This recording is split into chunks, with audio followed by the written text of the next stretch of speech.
Hey everyone, and welcome to Top Think. Today we're going to learn about 6 signs you're being manipulated. Now, let's begin. Number 1. Object constancy.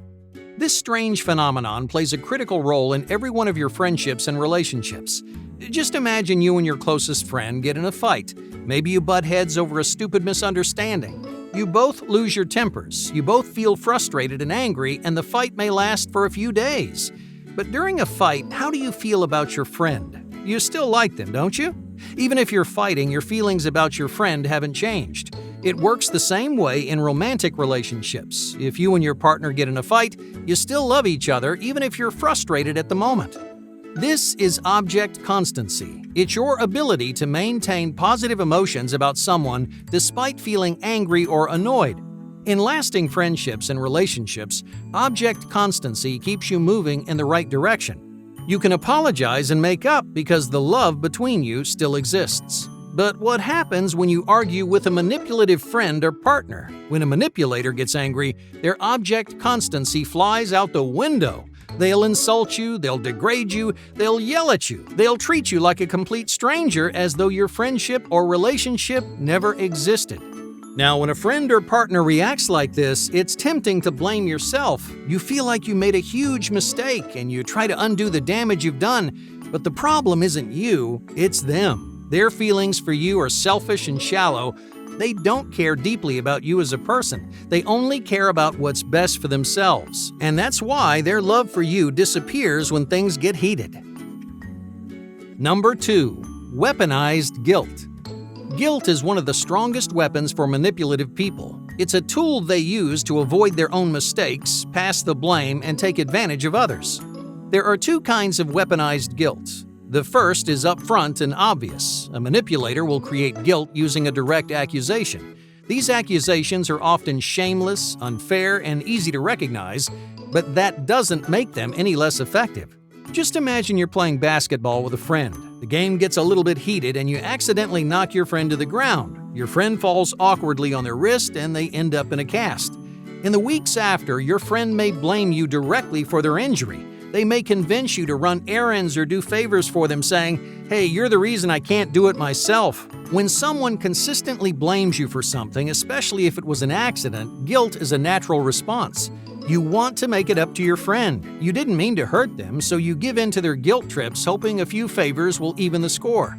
But that rarely ever happens. Instead, a direct manipulator takes advantage of you as many times as they can, no matter how badly it makes you feel.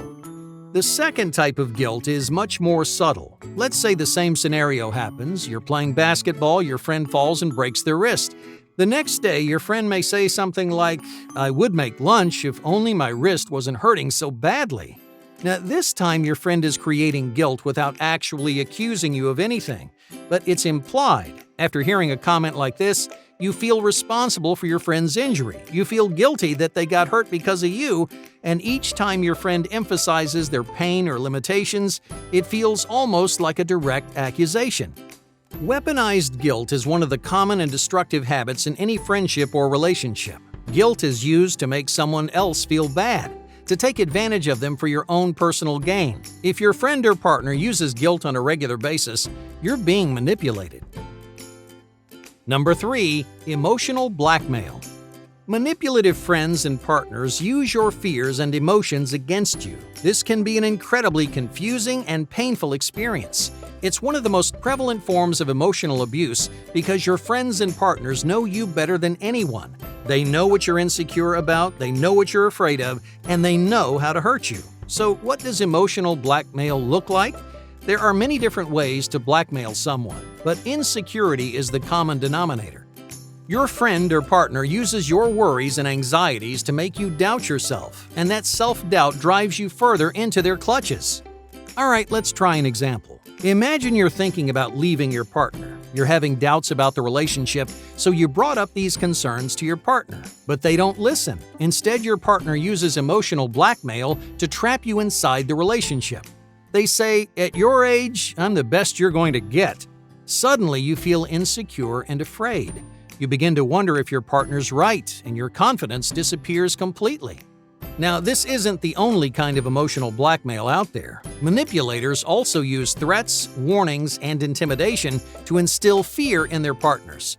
Some use insults and criticisms to shatter your self-esteem.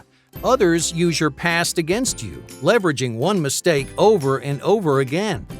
Emotional blackmail is not just manipulative, it's abusive. If your friend or partner is emotionally blackmailing you, it's time to leave that person behind. Number 4. Excessive monitoring. Does your partner text you constantly? Do they pester you with questions like, "Where are you?" and "What are you doing?" This kind of behavior is called monitoring. Driven by anxiety or insecurity, your partner feels compelled to keep tabs on you. They're worried you're going to betray or cheat on them, so they go to great lengths to monitor and control your behavior. In the beginning, monitoring doesn't seem that bad. Your partner may act a little bit needy, but neediness isn't always negative. Many relationships resolve that neediness by fostering a strong, trusting bond. But what happens when that neediness grows? What if your partner is constantly compromising your space? What if your partner floods your phone with calls and messages every time you leave the house? Your partner claims they're just worried about you, but monitoring is a form of manipulation. Your partner wants to control and restrict the things you do. They want to know about every nook and cranny of your life, not because they care about you, but because they want to control you. Alright, let's say your partner calls you repeatedly when you hang out with your friends. Now, on their own, a few phone calls are pretty harmless, right? But over time, your partner will create a rift between you and your friends. And that way you spend less time with your friends and more time with your partner. So just pay attention to the way your partner acts when you're apart. Do they give you the space and trust you deserve, or do they hover over you every second of the day? If the latter sounds familiar, you may be in a manipulative relationship. Number 5. Self-victimization. This type of manipulation can be difficult to spot, but it can easily turn any friendship into a toxic dynamic. Self-victimization means playing the victim. Your friend or partner may frame themselves as the innocent victim of every situation. The world is always coming after them, and they're never at fault. In any relationship, victims pass the blame onto their friends and partners. Victims think they're doing everything right. They believe they're putting in all the effort in the relationship. They think they're the ones doing all the work while framing you as lazy or selfish. Playing the victim is just as manipulative as anything else on this list. You play the victim to make others feel sorry for you. It uses a subtle combination of guilt and shame to tug on other people's heartstrings. Victims act like you're the source of every problem in their life while completely ignoring their own faults. If you know someone with a victim complex, don't let them control you. It's difficult to see through their lies, criticisms, and backhanded compliments. But if your partner constantly plays the victim, you're being manipulated. Number 6. Passive aggression. Passive aggression is a tool used by almost all manipulative partners. Instead of openly expressing your anger, a passive-aggressive person will subtly manipulate their friends and partners. Alright, let's say your friend flakes a plan you made together. At the last second, they ditch you, leaving you feeling disappointed and angry. The healthy response would be to tell your friend how you feel. They'll likely apologize, and the two of you can move on. But a passive-aggressive person would do something like this. They would wait until the next time their friend wants to spend time together. Then, they would intentionally ditch them, ensuring their friend feels just as disappointed as they did. Now, some people call this revenge, but it's just one of many ways that a passive-aggressive person expresses anger or frustration. But not all acts of passive aggression are dangerous. Sometimes passive aggression is small and harmless. Some people simply don't know how to express themselves any other way. If your partner is passive-aggressive on a regular basis, communication is often the answer. Tell your friend or partner that it's bothering you, and they'll make an effort to change.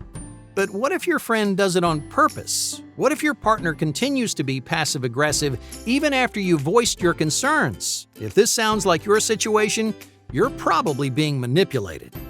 Hey, thank you for watching Top Think, and be sure to subscribe because more incredible content is on the way.